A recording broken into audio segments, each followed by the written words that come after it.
اللهم صل على سيدنا محمد یا رب صل وسلم.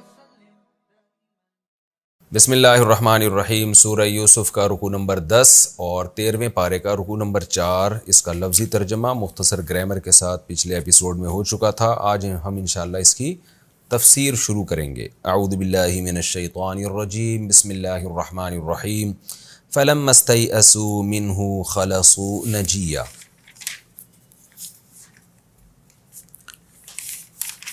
قرآن کہتا ہے کہ جب یوسف علیہ السلام کے بھائی مایوس ہو گئے، پچھلے رکوع میں تھا کہ انہوں نے بڑا اصرار کیا کہ آپ ہم میں سے کسی کو بنیامین کی جگہ رکھ لیں. ان کے سامان میں سے پیالہ نکلا ہے، ان پہ چوری کا الزام ثابت ہوا ہے، لیکن ان کا ایک بوڑھا والد ہے جو بہت پریشان ہو جائے گا، بیٹے کی جدائی کا غم برداشت نہیں ہوگا، تو آپ اس الزام میں ان کے بجائے ہم میں سے کسی ایک کو رکھ لیں. لیکن یوسف علیہ السلام نے فرمایا کہ اللہ کی پناہ، ایسا کیسے ہو سکتا ہے کہ الزام کسی اور پر ثابت ہوا ہو اور ہم رکھ کسی اور کو لیں. قرآن کہتا ہے فَلَمَّا اسْتَيْأَسُوا مِنْهُ، جب وہ مایوس ہو گئے، یعنی بہت زور لگایا ہوگا انہوں نے یوسف علیہ السلام سے، ہر طرح سے لجاجت کی ہوگی. جب مایوس ہو گئے خَلَصُوا نَجِيًّا، تو تنہائی میں اکٹھے ہوئے اور آپس میں سرگوشیاں کرنے لگے. جیسے کہ ایسے موقع پہ ہوتا ہے جب انسان پریشانی میں آتا ہے تو سب مل کے کنارے پہ چلے جاتے ہیں اور بیٹھ کے سرگوشیاں کرتے ہیں، بھائی اب کیا کرنا ہے، کس مصیبت میں پڑ گئے ہم لوگ. قال کبیرہم، جو ان بھائیوں میں بڑا تھا، اس نے کہا الم تعلموا ان اباکم قد اخذ علیکم موثقا من اللہ. کہتے ہیں کہ مشورہ ان کا یہی ہوا کہ ہم سب واپس جاتے ہیں، اب کیا کر سکتے ہیں بھائی، یہ تو نہیں ہو سکتا نا کہ ہم سب یہیں رہ جائیں، تو ابا کو تو پھر اس سے اور بھی زیادہ غم ہوگا، اور پھر ہم کیسے معاشرے میں سروائیو کر پائیں گے. لیکن بڑے بھائی نے کہا کہ کیا تمہیں پتہ نہیں ہے کہ ابا تم نے ہمارے باپ نے کتنا مضبوط ایگریمنٹ ہم سے لیا تھا، اور ہم یوسف کے بارے میں بھی یہ غلطی پہلے کر چکے ہیں، تو لہذا اس نے اپنے بڑے ہونے کا فائدہ اٹھایا. اس نے کہا فلن ابرح الارض، میں تو اب مصر میں ہی رہوں گا، میرے پاس تو میں تو شرمندگی میں باپ کا سامنا کر ہی نہیں سکتا. حتیٰ یأذن لی ابی، جب تک میرا باپ مجھے معاف کر کے مجھے اجازت نہ دے دے، او یحکم اللہ لی، یا اللہ میرے بارے میں کوئی فیصلہ نہ کر دے، اللہ مجھے موت دے دے، یا کوئی اللہ کی طرف سے کچھ مقدر ہو جائے تو ٹھیک ہے، لیکن میں اپنے باپ کے چہرے کا اب سامنا نہیں کر سکتا. اللہ بہترین فیصلہ کرنے والا ہے، وہی کوئی فیصلہ کرے گا. ارجعوا الی ابیکم، تم لوگ جاؤ ابا کے پاس، تم لوگ ابا کے پاس جاؤ. فقولوا، اب ان کو دیکھیں بڑا سمجھا رہا ہے چھوٹوں کو نا کہ تم یہ بات جا کے کرنا، خود نہیں جا رہا کہ بھئی آپ ہی تو جا کے کر لو نا. یہ تو مصیبت میں ایسا ہی ہوتا ہے کہ جو بڑا ہوتا ہے وہ پھر کہتا ہے، وہ اپنے آپ کو پہلے تو بچاتا ہے. یہاں بھی یہی ہوا، اس نے کہا بھئی میں تو کیسے جاؤں، میرے پاس تو نہیں ہے، آپ جاؤ، آپ جا کے ابا کو یوں سمجھاؤ. فقولوا یا ابانا ان ابنک سرق، کیا آپ کے بیٹے نے چوری کی ہے. رہا مسئلہ کہ بیٹا کیسے چوری کر سکتا ہے، اتنا نیک بیٹا، تو بھائی ہمیں بھی تعجب ہے، لیکن وما شہدنا الا بما علمنا، ہم وہی بات کہہ رہے ہیں جو ہم جانتے ہیں. وما کننا للغیب حافظین، رہا مسئلہ یہ کہ آپ نے جو ہم سے مضبوط عہد لیا تھا تو ہمیں غیب کا پہلے سے علم تو نہیں تھا، ہمیں کیا پتا تھا کہ یہ ہو جائے گا، تو ہم نے تو ظاہری لحاظ سے جو آپ سے ایگریمنٹ کیا تھا کہ ہم بنیامین کو لے کر آئیں گے، ہم اس میں برحق ہیں، اب ہمیں نہیں پتا تھا کہ یہ بھی ہو سکتا ہے. واسأل القریۃ التی کنا فیہا، آپ آئیں مصر میں اس بستی سے پوچھیں جس میں ہم تھے.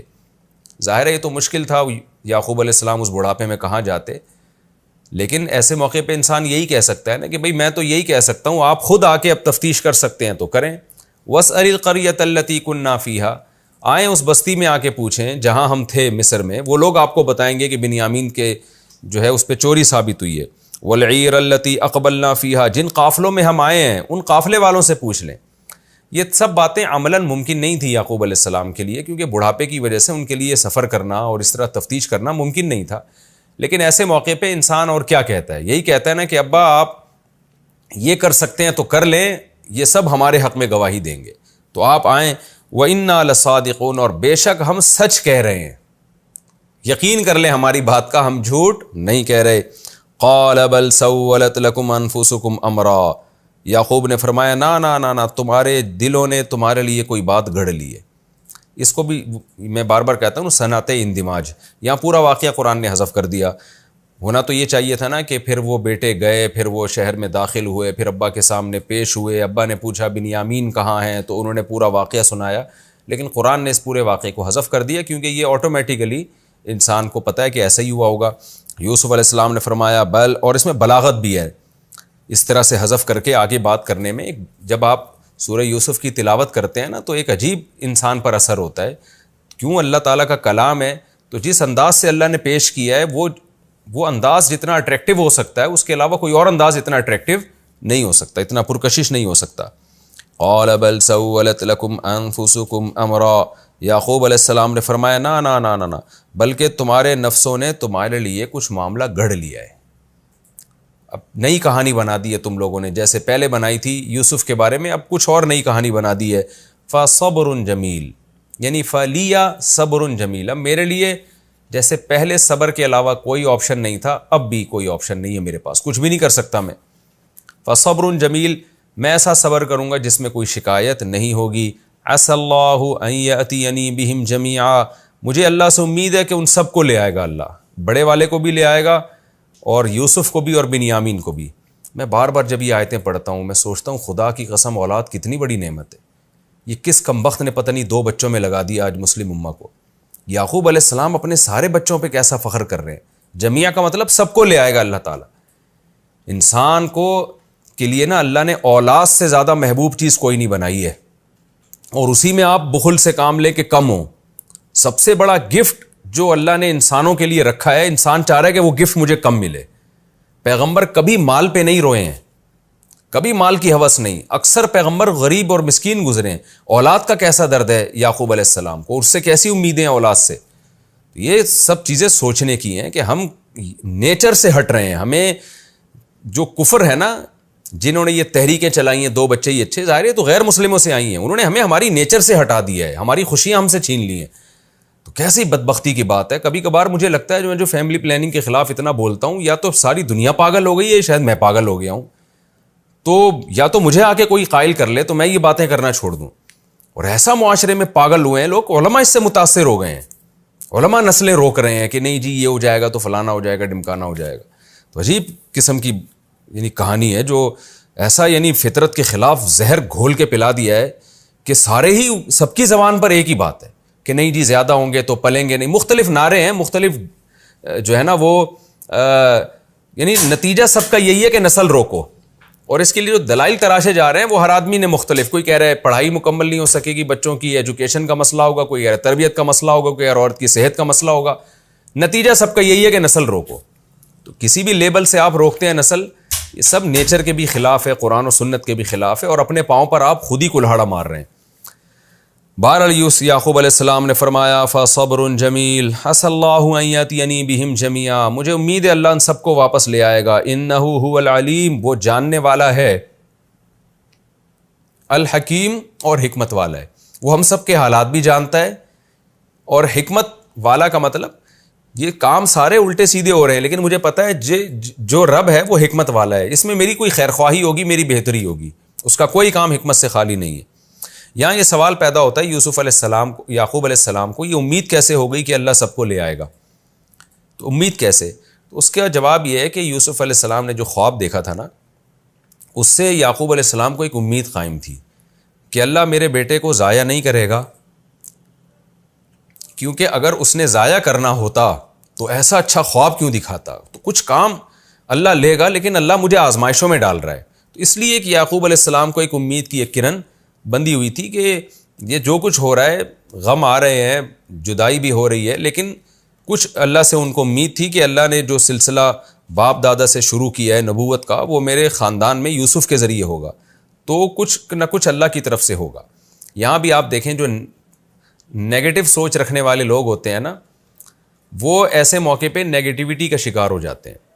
وہ کیا کہتے ہیں کہ یار خواب تو بڑا اچھا آیا تھا، اس سے تو لگ رہا تھا کہ بہت اچھا ہو جائے گا، لیکن حالات سے لگ رہا ہے کہ اللہ نے ہمیں معاذ اللہ غلط خواب دکھایا تھا، اور اللہ تعالیٰ کہتا کچھ ہے اور کرتا کچھ ہے.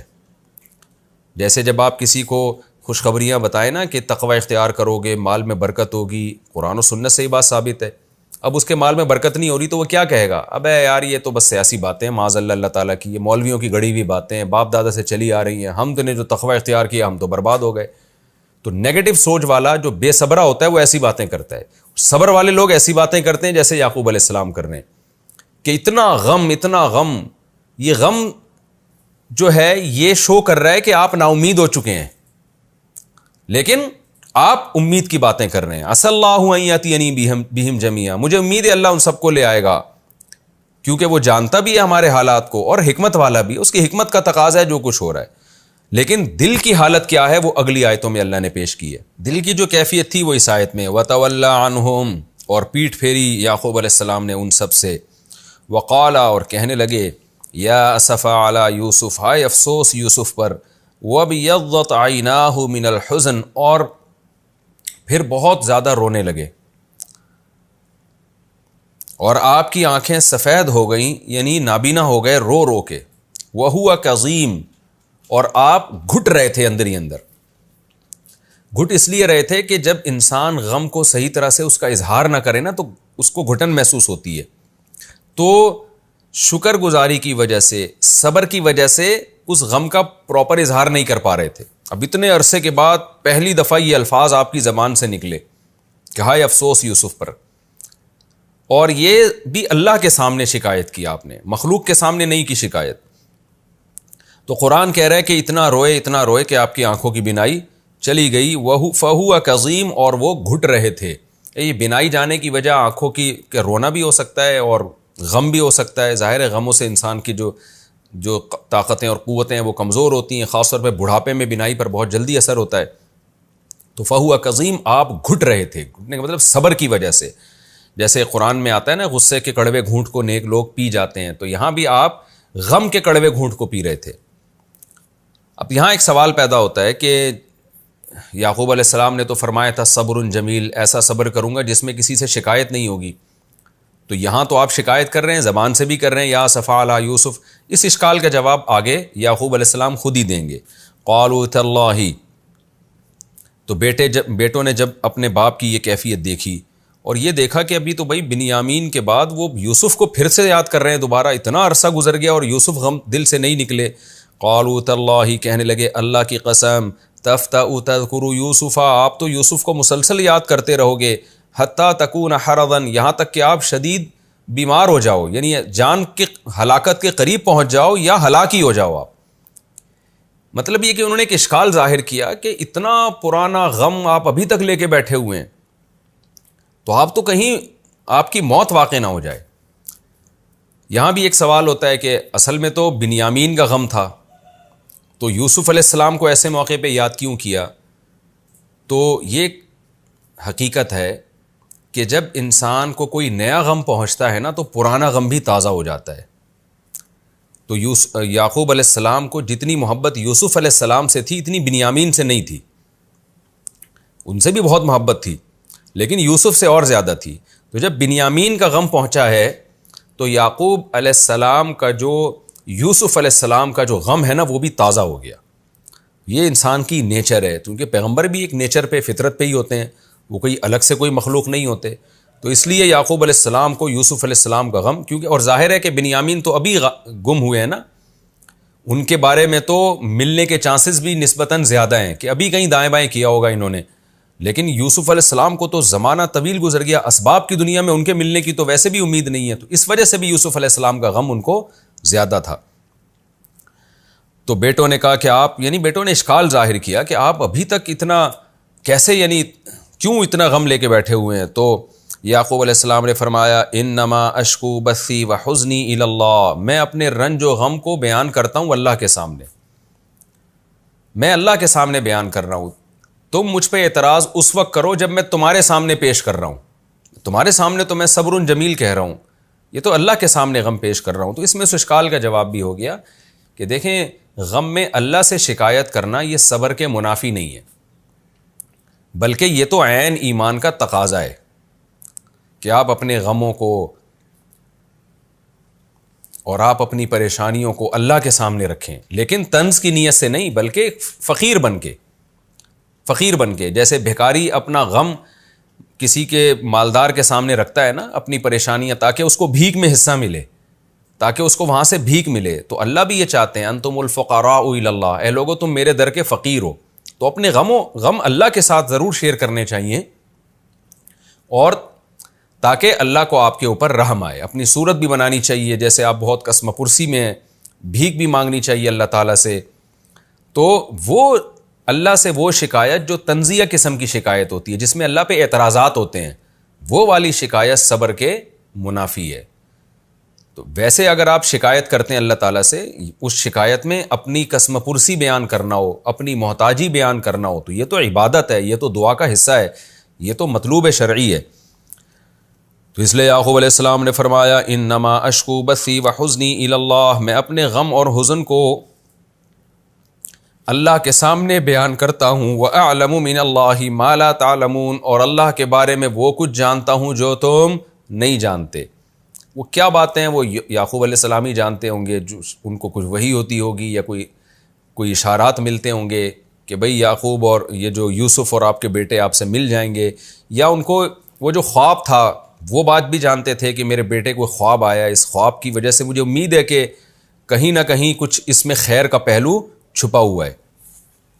یا بنی یذهبوا, اے میرے بیٹو جاؤ, فتحسسوا من یوسف واخیہ, اور یوسف اور اس کے بھائی کو تلاش کرو, دنیا میں پھرو, تلاش کرو یوسف اور اس کے بھائی کو.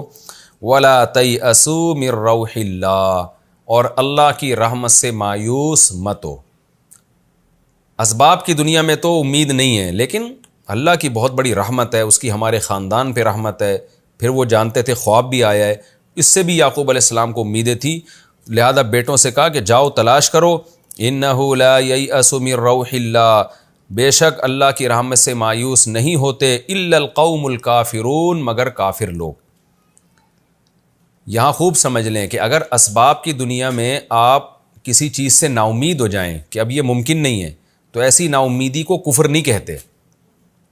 مثال کے طور پر آپ کا کوئی پیشنٹ ہے, کوئی ریلیٹیو ہے, اس کو کینسر ہو گیا, اور ڈاکٹروں نے کہا کہ بھئی یہ 2 سے 3 مہینے میں اس کی لازمی موت واقع ہوگی. آپ نے ہر جگہ سے چیک اپ کرا لیا اور بالکل آپ کو یقین ہو گیا کہ اب اس کی موت واقع ہو جائے گی. ایسی صورت میں آپ نا امید ہو جاتے ہیں اور آپ فیصلہ کر لیتے ہیں بھائی اب تو بچنے کا امکان نہیں ہے. تو یہ نا امیدی کفر نہیں ہے, وجہ اس کی ہے کہ اللہ نے اس دنیا کو اسباب کے ساتھ جوڑ دیا ہے. لہذا جب سارے ڈاکٹر کہہ رہے ہیں کہ یہ بیماری بڑھ رہی ہے اور یہ اس میں 100% موت کا چانس ہے, تو یہ نا امیدی کفر نہیں ہے. وجہ اس کی یہ ہے کہ یہ تو اسباب سے پتہ چل رہا ہے بھائی اس کی موت ہے. یہاں نا امیدی کا مطلب وہ نا امیدی کفر ہے جس نا امیدی میں آپ اللہ کے بارے میں یہ سوچنا شروع کر دیں کہ اللہ نے یہ ہمارے ساتھ اس لیے کیا ہے تاکہ اللہ ہمیں نقصان پہنچائے. یہ کفر ہے. مثال کے طور پر آپ کو خدا نخواستہ کینسر ہو گیا, ڈاکٹروں نے جواب دے دیا, اب آپ کو یقین ہے کہ میں مر جاؤں گا. ایسے موقع پہ آپ نا امیدی کا ایک مطلب تو یہ کہ آپ کو یقین ہے کہ میں مروں گا, تو یہ نا امیدی تو کفر نہیں ہے, اور یہ اس کو نا امیدی کہیں گے بھی نہیں. نا امیدی کا یہاں جو وہ والی نا امیدی جو کفر ہے, اس کا مطلب یہ ہوگا کہ آپ یہ سمجھنا شروع کر دو کہ اب اللہ میرے ساتھ معاذ اللہ غلط کر رہا ہے اور مجھے نقصان پہنچا رہا ہے. یہ جائز نہیں ہے, بلکہ آپ یہاں یہ سوچو گے کہ اسی میں میرے لیے خیر ہوگی, یہی ایک امید ہے, اور اللہ چاہے تو ان اسباب کو معطل کر کے مجھے دوبارہ سے زندگی بھی دے سکتا ہے. یہ عقیدہ اگر آپ اللہ کے بارے میں رکھتے ہو تو اس کو نا امیدی پھر نہیں کہتے. اب یہاں سوال پیدا ہوتا ہے کہ بھئی اسباب کی دنیا میں تو یوسف علیہ السلام کے ملنے کی کوئی امید ہی نہیں تھی, تو ایسے موقع پہ اگر کوئی نا امید ہو جائے اور کہے کہ یوسف نہیں ملیں گے تو یہ تو کفر نہیں ہوگا نا. پھر بھی یعقوب علیہ السلام یہ کیوں کہہ رہے ہیں کہ اللہ کی راہوں میں سے نا امید مت ہو, کیونکہ وہ نا امید وہی ہوتا ہے جو کافر ہوتا ہے. یہاں تو نا امیدی کے ایک مضبوط اسباب ہے, بھائی کنویں میں ڈالا تب کہاں مل سکتا ہے. اس کا جواب یہی ہے کہ یعقوب علیہ السلام کو اسباب کی دنیا میں یہ امید تھی کہ مل سکتا ہے. کیوں؟ وہ خواب جو یوسف علیہ السلام کو آیا تھا, بچپن میں خواب آیا تھا, وہ خواب آپ کو بار بار ایک خوشخبری سنا رہا تھا. وہ خواب سے آپ کو امیدیں تھیں کہ ابھی اسباب کی دنیا میں بھی ہم مایوس نہیں ہوئے کہیں نہ کیوں. اور قتل کا یقین بھی نہیں تھا نا یعقوب علیہ السلام کو. اگر قتل کا یقین ہوتا پھر تو نہیں کہتے کہ تلاش کرو, پھر تو ظاہر ہے اب تو واپسی کا کوئی چانس نہیں ہے, کیونکہ اللہ کی عادت نہیں ہے کسی کو موت کے بعد دوبارہ زندگی دے اسی دنیا میں. تو یہاں اس یعقوب علیہ السلام کو یعقوب علیہ السلام کو ایک امید تھی کہ خواب آیا ہے تو شاید تو لہذا تلاش کرتے ہیں. ایسے موقع پہ یہ الفاظ کہنا درست ہے کہ ایسے موقع پہ کوئی شخص 100% نا امید ہو جائے تو وہ یقیناً کفر ہے. یعنی کافر لوگ ہی ایسے موقع پہ نا امید ہوتے ہیں, مسلم ایسے موقع پہ نا امید نہیں ہوتا. تو اصول اور ضابطہ یہ ہوا کہ جب اسباب کی دنیا میں بالکل ناکام ہو جائیں اور کسی چیز کے اسباب بالکل ختم ہو جائیں تو ایسے موقع پہ یہ فیصلہ کر دینا کہ اب یہ کام نہیں ہو سکتا, یہ وہ نا امیدی نہیں ہے جو کفر کے زمرے میں آتی ہے. ہاں اسباب دونوں طرف ہوں تو ایسے موقع پہ کافر چونکہ خدا کے وجود پر یقین نہیں رکھتا وہ فوراً نا امید ہو جاتا ہے, وہ کہتا ہے یار اب نہیں ہونے والا. مسلمان چونکہ اللہ کے وجود پر یقین رکھتا ہے تو اس کو پتہ ہے کہ یار اگرچہ زیادہ تر اسباب ناکامی کی طرف جا رہے ہیں لیکن کچھ نہ کچھ آپشن اللہ نے میرے لیے کامیابی کا بھی رکھا ہے, تو وہ کامیابی والے آپشن کو ترجیح دیتا ہے کہ بھئی اللہ غفور رحیم ہے, وہ اپنے بندوں پر مہربان ہے, تو ہمیں اس سے امید ہے کہ انشاءاللہ ہمارے حق میں وہ نتیجہ اچھا نکالے گا. یہ مفہوم ہے اس آیت کا. خیر انہ لا ییأس من روح اللہ الا القوم الکافرون, بیٹوں سے کہنے لگے اللہ کی رحمت سے مایوس نہیں ہوتے مگر وہ لوگ جو کافر ہیں. تو میں اتنا کچھ ہونے کے بعد بھی اللہ سے مایوس نہیں ہوں, مجھے امید ہے اللہ میرے بیٹوں کو مجھ سے ملائے گا. اب پھر یہ بیٹے چلے گئے مصر میں, ظاہر راشن بھی لینا تھا انہوں نے اور ایک اور کام ان کے ذمے لگ گیا. تو انہوں نے سوچا کہ ہم بنیامین کو, تو یوسف علیہ السلام کی تو ان کو امید نہیں تھی کہ کہاں سے ملیں گے, وہ بنیامین کو تو واپس لانے کی ہم کوشش کرتے ہیں. تو جب یوسف علیہ السلام کے پاس گئے نا تو انہوں نے اپنی بدحالی جو ایک قسم پرسی تھی اس کو بیان کیا کہ یوسف علیہ السلام کو شاید کوئی ترس آ جائے, لیکن ہمت نہیں ہو رہی کہ بنیامین کی بات کریں. فی الحال انہوں نے سوچا کہ بھی راشن تو کسی طرح پورا ملے, اور یہ اس غم میں اور اس ٹینشن میں جمع پونجی بھی اکٹھی نہیں کر سکے. وجہ اس کی یہ تھی کہ یہ بیچارے کماتے کہاں سے, ظاہر ہے کوئی تو ان کا کاروبار ہوگا یا کوئی ان کی ملازمت ہوگی, کچھ تو کرتے ہوں گے نا گھر میں کمانے کے لیے, لیکن اب غم اتنے تھے کہ وہ کما بھی نہیں سکے. تو اس دفعہ تو بہت ہی قسم پرسی کی حالت میں اب, اور پھر ایک مسلسل غم ابا کا لگا ہوا ہے. فلما دخلوا علیہ, پس جب یہ یوسف علیہ السلام کے پاس آئے, قالوا یا ایھا العزیز, کہنے لگے اے عزیز مصر, مسنا واہلنا الضر, ہمیں اور ہمارے گھر والوں کو بہت تکلیف پہنچی ہے. یعنی پریشانیوں میں جیسے لوگ آ رہے ہوتے ہیں نا, گھر میں بڑی پریشانی ہے, ایک پریشانی ختم نہیں ہوتی دوسری, تو گھر سے مراد ہے, گھر والوں سے مراد ہے جو ان کے گھر والے یعنی ان کی بیویاں اور ان کی اولادیں, تو پورا خاندان ہمارا ڈسٹرب ہے. وجینا ببضاعۃ مزجاۃ, اور اس مصیبت میں ہم لائے بھی تھوڑی سی پونجی ہیں. بضاع کا معنی جو جمع پونجی ہے, مزجات کا معنی تھوڑی سی, وہ بھی پوری نہیں لے کر آئے ہم. فاوفی لنا الکیلا, آپ سے ہم ایک گزارش کرتے ہیں کہ ہمیں کیل پورا دیں. یعنی ایسا نہ ہو کہ اتنی ٹینشنوں میں راشن بھی تھوڑا لے کر جائیں اور پھر پیٹ بھر کے ہم کھا بھی نہ سکیں اور اس قحط سے بھی متاثر ہوں, یہ تو اور بڑا غم ہو جائے گا. انسان غم میں ہو اور اس کی خوراک کا بھی انتظام نہ ہو رہا ہو تو یہ تو غم در غم ہے نا. فاوفی لنا الکیلا, آپ ہمیں کیل مکمل دیں. وتصدق علینا, اور ہم پہ صدقہ کریں. یہاں صدقے سے مراد یہ نہیں ہے کہ الگ سے خیرات ہم کو دیں, مطلب یہ ہے کہ یہ تھوڑی آمدن میں پورا راشن دے دیں, یہی صدقہ ہے. اب آپ سوچئے کہ پیغمبر کی اولاد ہو, ان میں تو ایک خودداری بہرحال ہوتی ہے, انبیاء میں تو جیسے ابراہیم علیہ السلام میں سخاوت تھی, تو یہ تو نسلوں میں آتی ہیں یہ چیزیں, یہ تو بلڈ سے منتقل ہوتی ہیں یہ چیزیں. تو ان کے لیے اپنی حاجت کو ظاہر کرنا اس وقت کتنا مشکل کام ہوگا. جو کم خاندان کے لوگ ہوتے ہیں نا, ان کو تو بھیک مانگنے میں مزہ آتا ہے, ان کو تو یہ کہنے میں مزہ آتا ہے کہ آپ ہم پر احسان کریں. لیکن جو اعلیٰ خاندان کے لوگ ہوتے ہیں, ان کی زبان سے یہ جملہ نکلنا کہ ہم محتاج ہیں اور آپ ہماری مدد کریں, یہ بہت مشکل جملہ ہے. اس لیے یوسف علیہ السلام کے بھائیوں کا اس وقت جو یہ انداز تھا نا, وہ یوسف علیہ السلام سمجھ رہے تھے کہ ان پہ کیا قیامت گزر رہی ہے یہ الفاظ زبان سے نکالتے ہوئے. تو کیا کہہ رہے ہیں, اے عزیز, ہمیں اور ہمارے گھر والوں کو بڑی مصیبت پہنچی ہے اور ہم تھوڑی سی جمع پونجی لے کر آئے ہیں. آپ سے گزارش یہ ہے کہ آپ ہمیں ہمارے حصے کا راشن پورا دیں اور ہم پر احسان کریں. ان اللہ یجزی المتصدقین, اللہ احسان کرنے والوں کو بہترین بدلہ عطا فرماتا ہے. دیکھیں ان بھائیوں کو یہ معلوم نہیں تھا کہ یہ عزیز مصر مسلمان ہے, لیکن کافر کو بھی یہ کہا جا سکتا ہے کہ اللہ احسان کرنے والوں کو اچھا بدلہ دے سکتا ہے. ان کو نہیں پتا تھا یہ مسلم ہے کافر ہیں, لیکن انہوں نے یہ بات اس لیے کہی ہے، یہ مسلم ہے یا غیر مسلم ہے، بھائیوں کو تو نہیں پتا تھا، غالب تو یہی تھا کہ عزیز مصر ہے، تو اس وقت تو مصر میں اسلام نہیں پھیلا تھا، تو وہ یہی ان کے ذہن میں یہی تھا. شرعاً یہ جائز ہے کہ آپ کسی غیر مسلم کو دنیا کی حد تک، کہ بھائی غیر مسلم اگر کسی پر احسان کرے گا تو دنیا کی حد تک اس کو دعا دی جا سکتی ہے، اور اللہ غیر مسلم کے نیک عمل کا بدلہ دنیا میں دے دیتے ہیں. تو اس لیے انہوں نے کہا یجزی المتصدقین، اللہ صدقہ کرنے والوں کو بدلہ دیتا ہے، یعنی خدا اس کا دنیا میں آپ کو نعم البدل دے گا. جب یوسف علیہ السلام نے دیکھا نا کہ بھئی یہ تو بہت ہی قسمہ پرسی کی حالت میں ہے، تو مفسرین نے لکھا ہے کہ یہاں یوسف علیہ السلام سے رہا نہیں گیا، یعنی وہ بھی ایک اپنے بھائیوں کے اس غم کو اور باپ کے اس غم کو سن کے بہت زیادہ پریشان ہو گیا اور ان سے رہا نہیں گیا. انہوں نے سوچا کہ اب میں اپنی صورتحال ان کو بتا دیتا ہوں. قال هل علمتم، اچھا یوسف علیہ السلام نے یہاں یہ فوراً یہ نہیں کہا کہ میں تمہارا بھائی ہوں، بلکہ ڈائریکٹ بتایا کہ دیکھو تم نے کیا تھا اور اس کے نتیجے میں تمہارے ساتھ ہو کیا رہا ہے خدا کی طرف سے، تاکہ ان کو سبق ملے. کہنے لگے حل علمتم، کیا تمہیں پتا ہے ما فعلتم بیوسف واخیہ، کہ تم نے یوسف اور اس کے بھائی کے ساتھ کیا کچھ کیا ہے. بھائی کے ساتھ جو کچھ گھر میں کرتے رہے وہ سب باتیں مراد ہیں. وہ کیا کرتے رہے قرآن میں اس کی تفصیل نہیں ہے، بہرحال حسد تھا تو ٹارچر کرتے ہوں گے. اور یوسف علیہ السلام کے ساتھ جو کیا وہ تو قرآن نے بیان کر دیا. حل علمتم ما فعلتم بیوسف واخیہ، تمہیں پتہ ہے تم نے کیا کیا تھا یوسف اور اس کے بھائیوں کے ساتھ. اذ انتم جاہلون، جب تم ناسمجھ تھے. یہاں جاہل کا اردو والا ترجمہ نہیں ہوگا جب تم جاہل تھے، جہالت ناسمجھی کو کہتے ہیں. تم نے ناسمجھی میں جب تمہیں شعور نہیں تھا کہ کیا کرنے جا رہے ہو، اس کا انجام کیا ہوگا، تو اس وقت تمہیں یاد ہے تم نے کیا کیا تھا یوسف اور بھائیوں کے ساتھ. اب بھائی ایک دم پریشان ہو گئے کہ یہ بات تو یوسف کے علاوہ کسی کو معلوم نہیں ہے کہ ہم نے یوسف کے ساتھ کیا کیا تھا.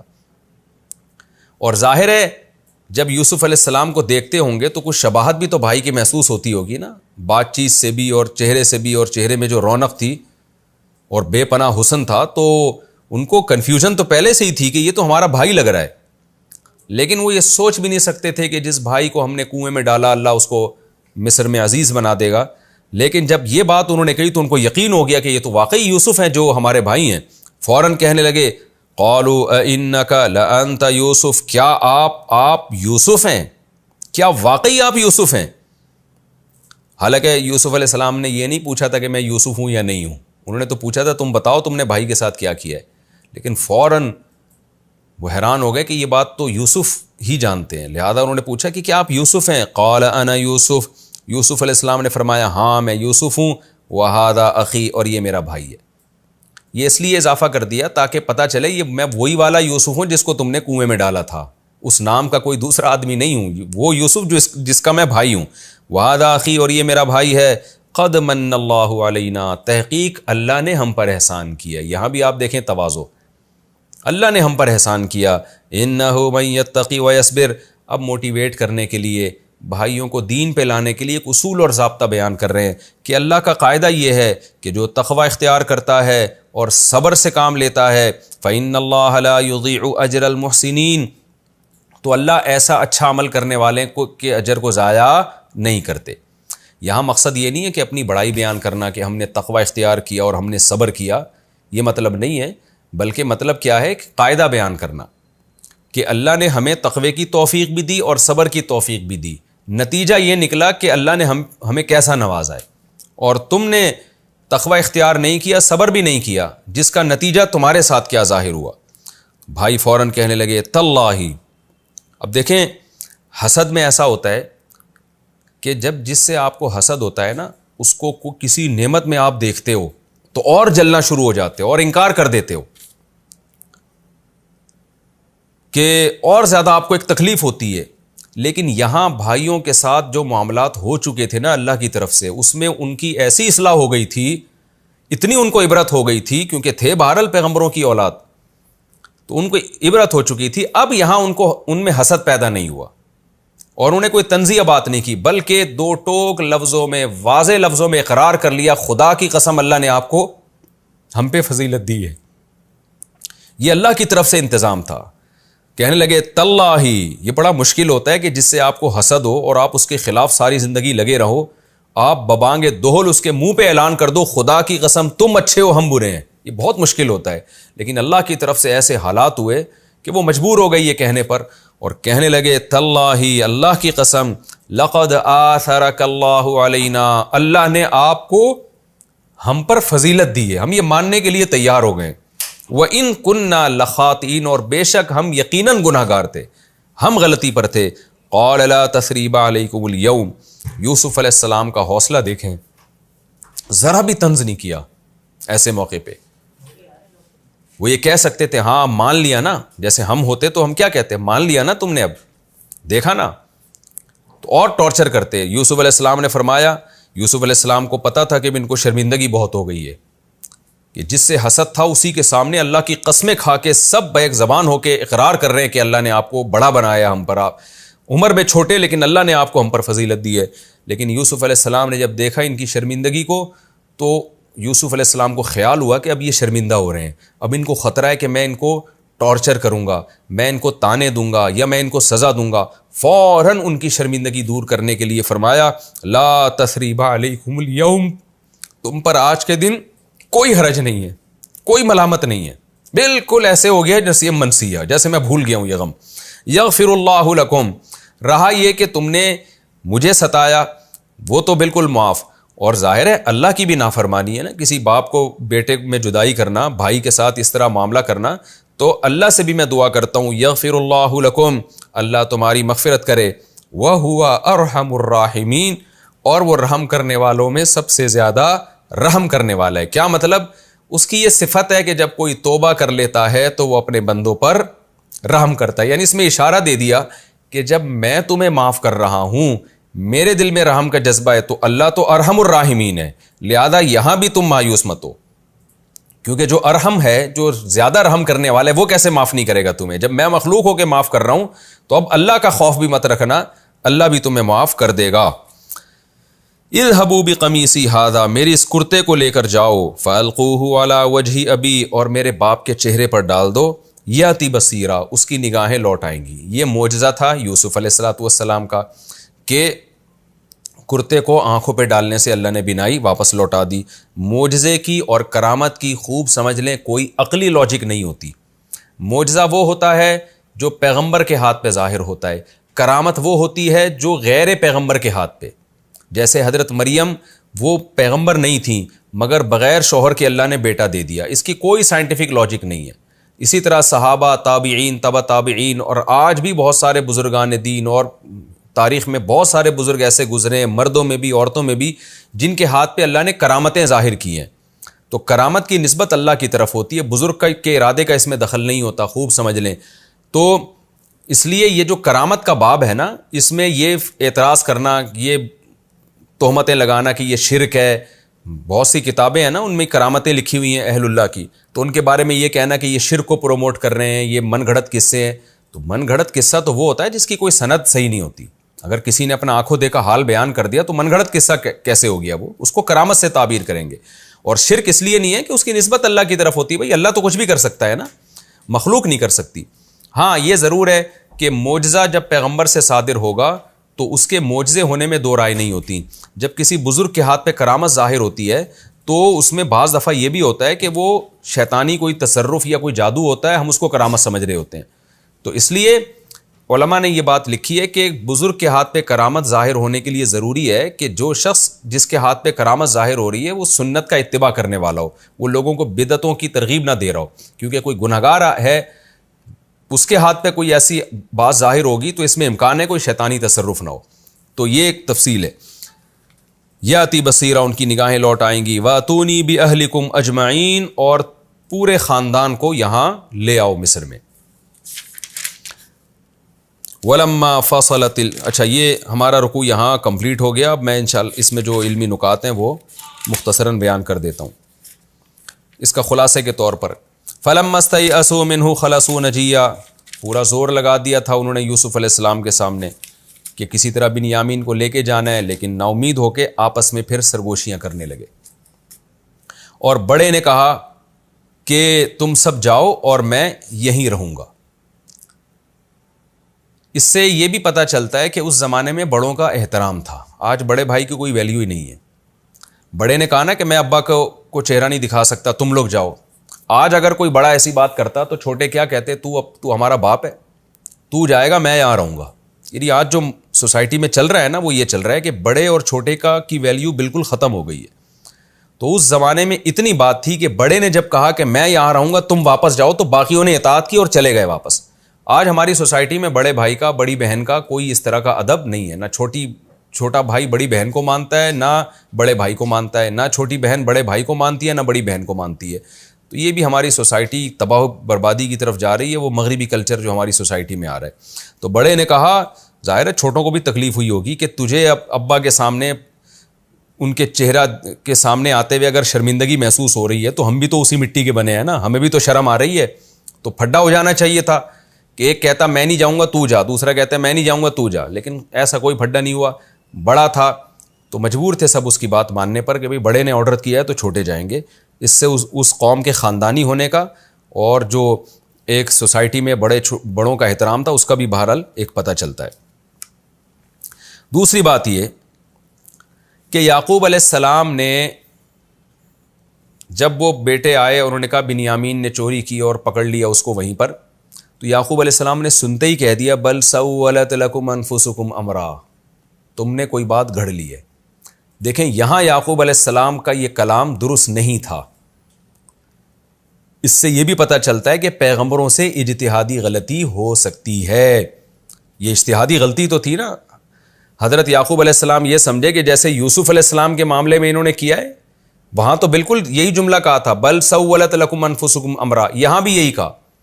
لیکن وہاں یعقوب علیہ السلام کی بات 100% درست تھی, یہاں یعقوب علیہ السلام سے خطا ہو رہی تھی. تو اس سے بھی پتہ چلتا ہے کہ اجتہادی خطا پیغمبروں سے ہو سکتی ہے. لیکن میں نے بار بار بتایا کہ اللہ پیغمبر کو اجتہادی خطا پہ قائم رکھتے نہیں ہیں, اس کی اصلاح کر دیتے ہیں. اور ایک عام مجتہد سے اور عالم سے جب اجتہادی خطا ہوتی ہے تو اس بات کا امکان ہوتا ہے کہ وہ خطا پر باقی رہیں قیامت تک, موت تک. تیسری بات یہ کہ یہاں ایک اشکال پیدا ہوتا ہے کہ یعقوب علیہ السلام کے پاس کوئی مضبوط دلیل تو نہیں تھی نا ان کے غلط ہونے پر. اس بات کا بھی تو امکان تھا کہ بیٹے صحیح کہہ رہے ہیں اور بنیامین کو واقعی رکھ لیا گیا ہے. تو یعقوب علیہ السلام نے بغیر دلیل کے محض یہ سوچ کر کہ جیسے یوسف کو انہوں نے مجھ سے دور کیا ہے اور اس میں یہ جھوٹے تھے یا یہ حسد کا شکار ہیں, تو یہاں بھی یقیناً ایسا ہی ہوا ہوگا. اس کی 100% دلیل تو نہیں تھی نا یعقوب علیہ السلام کے پاس, قرائن تھے. تو قرائن کی بیس پر یقینی فیصلہ کیسے کر دیا؟ دیکھیں اتنی بات تو ہے نا کہ یعقوب علیہ السلام نے جب ان کو کہا کہ تم نے جھوٹ گھڑ لیا ہے, تو یہ قرائن کو دیکھ کے کہا نا, اتنے مضبوط قرائن. ایک ہوتی ہے دلیل, ایک ہوتی ہے قرائن. دلیل اور قرائن میں فرق ہوتا ہے. دلیل کا مطلب جس کا انکار ممکن نہ ہو, اور قرائن کا مطلب سیاق و سباق اور پورا ماحول سے ایسا لگ رہا ہے کہ یہ غلط کہہ رہا ہے. اس کو قرائن کہتے ہیں. قرائن کا انکار ممکن ہے, دلیل کا انکار ممکن نہیں ہوتا. تو اس کو میں مثال سے سمجھاتا ہوں. جیسے آپ کے کسی کے بارے میں مشہور ہے کہ یہ چور ہے, اب وہ آپ کے کمرے میں آیا اور گھڑی غائب ہو گئی, تو قرائن یہی کہتے ہیں کہ اسی نے چوری کی ہوگی, لیکن دلیل سے ثابت نہیں ہے. تو دلیل کا انکار نہیں ہو سکتا, قرائن کا انکار ہو سکتا ہے. تو جب قرائن تھے, یقینی دلیل یعقوب علیہ السلام کے پاس نہیں تھی, تو یعقوب علیہ السلام نے یقینی طور پہ کیسے کہہ دیا کہ تم نے ایک معاملہ گڑھا ہے؟ اس کا جواب علماء نے دیا ہے. دیکھیں یعقوب علیہ السلام کے دل میں عین ممکن ہے یہ بات ہو کہ اس میں امکان ہے کہ یہ سچ کہہ رہے ہوں, لیکن ایسے موقع پہ باپ اور بیٹوں کا جو رشتہ ہوتا ہے, بیٹوں کو سمجھانے کے لیے اور تلاش کرنے کے لیے, کیونکہ آگے باپ نے ان کو کہنا تھا کہ بنیامین کو تلاش کرو, ایسے موقع پہ اگر وہ تردد کے ساتھ کہتے تو بیٹے یہ سمجھ لیتے کہ ابا کو یقین ہو گیا ہے ہمارے سچے ہونے پر, لہذا اب ہمیں دوبارہ تلاش کرنے کی بنیامین کو ضرورت نہیں ہے. لیکن یعقوب علیہ السلام نے ایسے موقع پہ جزم کے ساتھ کہا, اور ایسے موقع پہ جزم کے ساتھ کہنا ہی موٹیویشن کا ذریعہ بنتا ہے, اور یہ جھوٹ نہیں کہلاتا. جیسے آپ اپنے بیٹے کو سمجھا رہے ہو اور سمجھاتے ہوئے آپ کو غالب گمانے کہ اس نے یہ کام کیا ہے, تو آپ اس کو یقینی طور پر کہتے کہ تم نے یہ کام کیا ہے, تاکہ وہ اقرار کر لے اور پھر توبہ کرے. وہ تو باپ اور بیٹوں کا جو رشتہ ہوتا ہے, جیسے آپ دیکھیں نا انویسٹیگیشن میں کسی کو پکڑا جاتا ہے, 99.9% کسی شخص کے بارے میں یہ امید ہے کہ اس نے چوری کی ہے, 0.01% یہ چانس ہے کہ شاید نہیں کی ہے. تو ایسے موقع پہ پولیس یہ نہیں کہتی کہ ایسا لگتا ہے کہ تم نے چوری کی ہے, وہ پولیس کہے گی بھائی تم نے چوری کی ہے. تاکہ کانفیڈنس کے ساتھ جب اس سے کہیں تو وہ اقرار کر لے. تو ایسے موقع پہ یہ جو بل سولت لکم انفسکم امرا، یہ باپ اپنے بیٹے کو ایسے موقع پہ کہہ سکتا ہے تاکہ بیٹے کو ایک ندامت ہو اور اس کے دل میں ذرا سا بھی تردد ہونا تو وہ اس پر، تاکہ پھر وہ تلاش کر سکے. اگر یعقوب علیہ السلام ایسے کہہ دیتے کہ ہو سکتا ہے تم سچ کہہ رہے ہو سکتا ہے جھوٹ کہہ رہے ہو، تو بیٹے سمجھ جاتے کہ ابا مطمئن ہو گئے، آگے پھر وہ تلاش نہ کرتے دوبارہ بنیامین کو. تو اس لیے یعقوب علیہ السلام نے الفاظ استعمال کیے. اور تیسری ایک نقطے کی بات یہ بھی پتہ چلتی ہے کہ یہاں بھی یعقوب علیہ السلام نے صبر کیا. کس قدر صبر ہے، یعنی اس سے زیادہ صبر کی کوئی مثال ہمیں ملتی نہیں ہے. آج دیکھیں غموں میں پریشانیوں میں کیسے چیزیں اٹھاڑ کے پھینکنا شروع کر دیتے ہیں. ٹینشن ہوتی ہے نا، دیواروں سے برتن توڑ رہے ہیں اور سر مار رہے ہیں دیواروں پہ، اور اس کو ایک فیشن سمجھ لیا گیا ہے. فیشن سمجھا جاتا ہے اس کو کہ کوئی پریشانی آئی تو 2 فٹ اچھل رہا ہے اور چیخ رہا ہے، گالیاں دے رہا ہے، سر مار رہا ہے دیواروں سے اور گولیاں کھا رہا ہے اور خودکشی کر رہا ہے. یہ جنگلی اور جاہل لوگوں کی علامتیں ہوتی ہیں. پیغمبروں کی سیرت اور دین اس آپ سے کیا چاہتا ہے، وہ سیرت یہ ہے کہ بھائی آپ کے اختیار میں کیا ہے. یعقوب علیہ السلام کو پتا تھا دوسرا بیٹا بھی گم گیا تو میں کر کیا سکتا ہوں، کچھ بھی نہیں کرتا.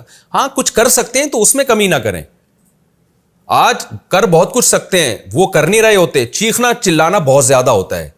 تو یعقوب علیہ السلام نے کوئی چیخو پکار نہیں مچائی، یہ دیکھا میں کر کیا سکتا ہوں. جب غور کیا تو بھائی میرے پاس صبر کے علاوہ کوئی راستہ نہیں ہے، صبر ہی کر سکتے ہیں اور کچھ نہیں کر سکتے. اور تیسری چیز کہ اپنے غم کو اللہ کے سامنے پیش کرنا، یہ صبر کے منافی نہیں ہے. تو یہ اہم رکوع تھا. اب انشاءاللہ ہم اگلے ایپیسوڈ میں سورہ یوسف کا رکوع نمبر 10 اور رکوع نمبر 4 13ویں پارے کا، نہیں یہ تو ہو چکا ہے، سورہ یوسف کا رکوع نمبر 11 اور رکوع نمبر 5 انشاءاللہ میں آپ کے سامنے پیش کروں گا، شروع کروں گا انشاءاللہ. تو اگلے ایپیسوڈ میں ہم سورہ یوسف کا رکوع نمبر 11 شروع کریں گے اور 13ویں پارے کا رکوع نمبر 5 شروع کریں گے. اللہ تعالی ہمیں سمجھنے کی، عمل کی توفیق عطا فرمائے. وما علینا الا البلاغ.